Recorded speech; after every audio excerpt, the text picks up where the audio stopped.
Hello and welcome to the West Yorkshire Football Show. This is the Leeds United 4, Ipswich Town 0 match review with myself, Brownie.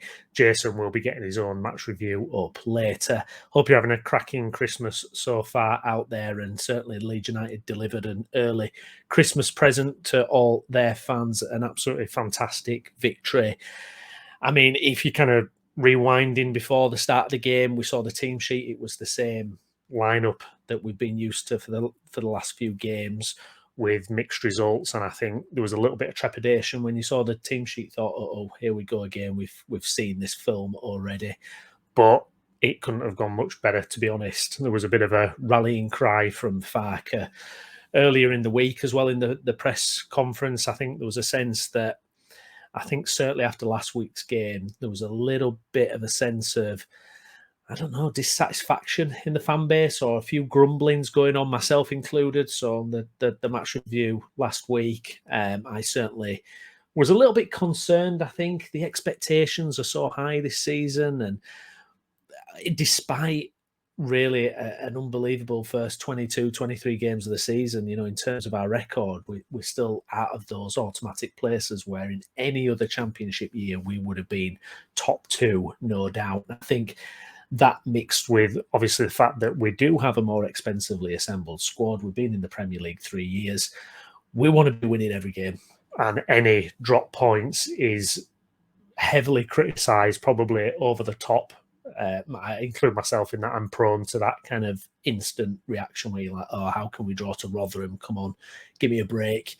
But putting that aside, I think yesterday was just a perfect riposte to what's happened. I think it was just pretty much flawless. We, out of possession, we were fantastic. On the ball, we were fantastic. You could see the energy was there, the pressing. It just felt as if we were really on the ball. Every player was sharp. There was none of that kind of sloppiness or anything. I mean, probably the only... I don't know, a bit of a downer on that front would be probably Mellier's kicking a little bit. Sometimes he was passing those balls behind players at times and causing us a few issues. I did worry that was going to come back to haunt us at some point, but it didn't really happen. They didn't test Mellier all afternoon. There was nothing for him to do, really. A very straightforward victory for Leeds. It's not what you expected when you play second in the league. Certainly the form and the start Ipswich have been on, which you've just got to applaud them. You've just got to say it's absolutely fantastic. If it wasn't Leeds involved in this promotion hunt, I'd be backing Ipswich to go up. I'd be willing them on, because I think it's a fantastic story. It's a great club that have fallen on dark times, and they've had to fight through League One days to come back to the Championship, and they'll be hoping they can, make that next leap, getting up to the Premier League. I do wish them luck, because I think they're fantastically managed. I think Kieran McKenna's done an unbelievable job there. I know he's kind of got a few noses out of joint with his post-match comments yesterday, but that's managers, isn't it? They say some wild things in those heat of the moments interviews. But from Lee's perspective, it was just thorough. It was an annihilation. We dominated every facet of the play. I thought the atmosphere sounded fantastic as well. That seemed to be back to its best. And really, no bad performances. Everyone was on song. I thought Rutter led the line fantastically well. His full dazzling array of talents was on display. So creative, really unlucky not to get his goal, which would have capped off a really, really great performance from him. Somerville, they can't touch him. His dribbling, his close ball control is just phenomenal. And the confidence to take the penalty as well is what you love to see. There was no doubt he was going to score that. You just knew it was going straight in the back of the net as soon as he picked up the ball. And there was an article that I read this week about who is the best player in the Championship, and I think for me, Somerville, you'd be hard pressed to find anyone else who's pulling up the numbers like Somerville and having the impact he does.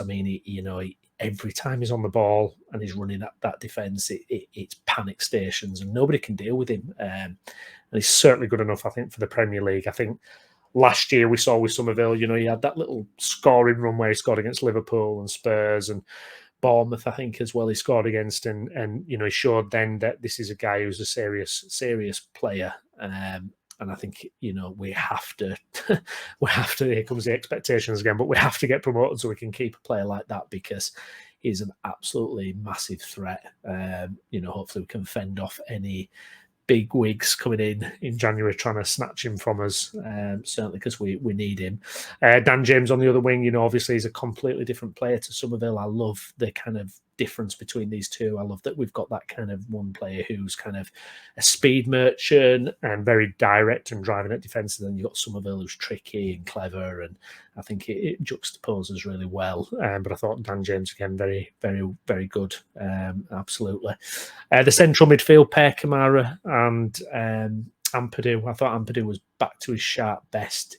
He had the spring in his legs, going into tackles, mopping up. I thought it was really a superb performance from Ampadu.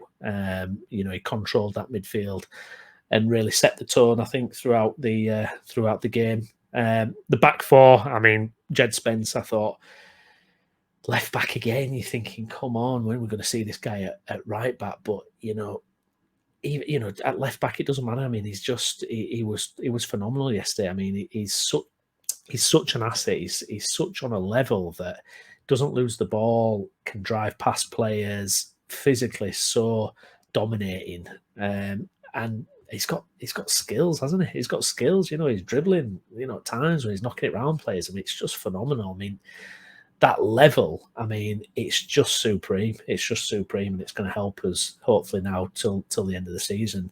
You've got the dilemma, I guess, now of you watch Archie yesterday, you go, well, that's one of Archie's best performances for Leeds. And the thing about Archie is he always impacts a game in terms of he'll have a great moment on the ball, he'll set something up, or it'll show that extra nous that is beyond his years, and you just think this guy's phenomenal. But he does get caught short sometimes in that position, pace and positional. Maybe sometimes he gets caught out. He's not a natural right back, although he's played a number of times there for Leeds in England now.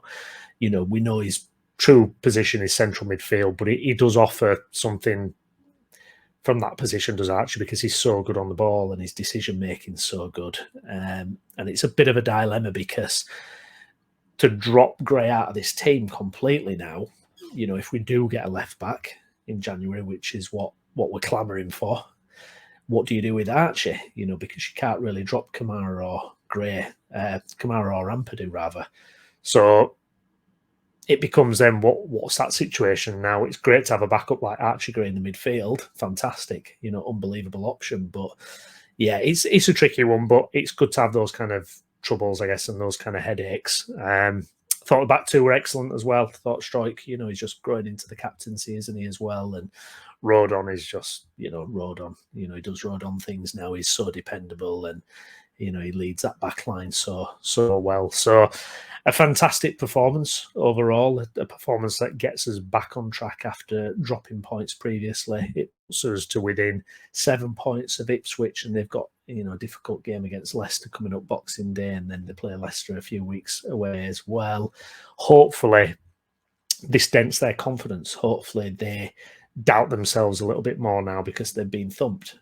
Hopefully we've put that seed of doubt in their heads. Can they actually do this? Can they carry on this form for the rest of the season? I hope yesterday, I hope it does make them, have a bit of an inferiority complex, to be honest. I hope they do kind of think, oh, well, are we good enough to be here?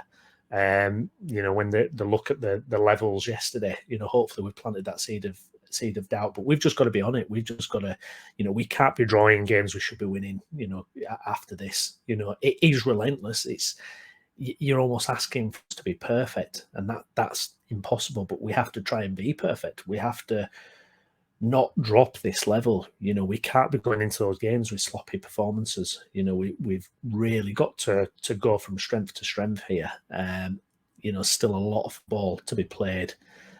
Still plenty of time. The gap is 7 points. That's not irretrievable. I think if it had gone to 13 points, I think it might have been irretrievable.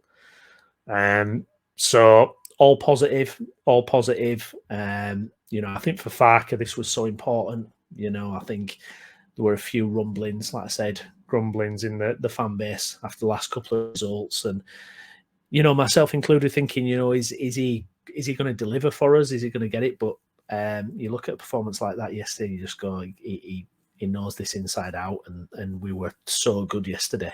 in and out of possession. And hopefully it's just a case of the team growing, as it goes. And with a couple of additions in January, let's see what we can do. But we'll wait and see. Hopefully this sets us up for a good festive period now, where we can pick up maximum points. And let's at least get Ipswich down to a 1 or 2 point lead. Let's really, because we've never had that, have we? We've never brought that gap right down. So let's try and do that. Let's bring that gap right down, and then we can hopefully leapfrog them. I think Leicester are away now. They're just so consistent, and they're going to be really hard to catch. Hopefully they can do one on Ipswich as well, so we can get closer to them. But we've just got to make sure that we're at it every game now, 100%. We've got the talent, we've got the depth in the squad. There's no excuse. Really. But football doesn't really work like that if you don't take your chances. If you're sloppy at the back, Meslier wasn't really tested yesterday. What kind of frame of mind is he in? So yeah, I mean, we couldn't wish for anything better than what we got yesterday. Long may it continue, and hopefully it'll be a good new year for us as well, and we'll be looking at Premier League football next year. No pressure. Hope you enjoyed the review anyway. Guys, please do pop a like on it, subscribe to the channel as well, and I'll see you again in the near future.